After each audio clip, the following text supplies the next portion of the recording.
नमस्कार साथियों, हर्षित अकेडमी में आपका हार्दिक स्वागत है।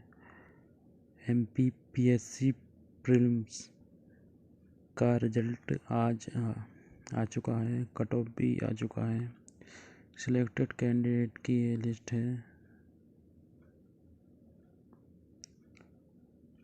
देखिए, ये सिलेक्टेड कैंडिडेट्स की लिस्ट है।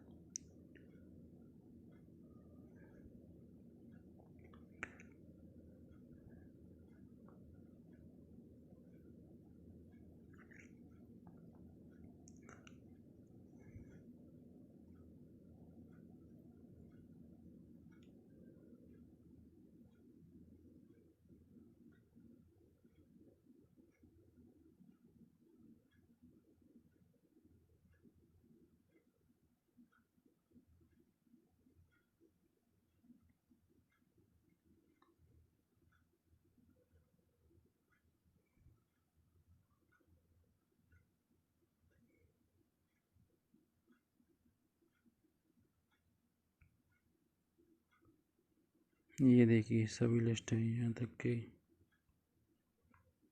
टोटल आपके 17-18 काफ़ी पेजेस हैं। 36।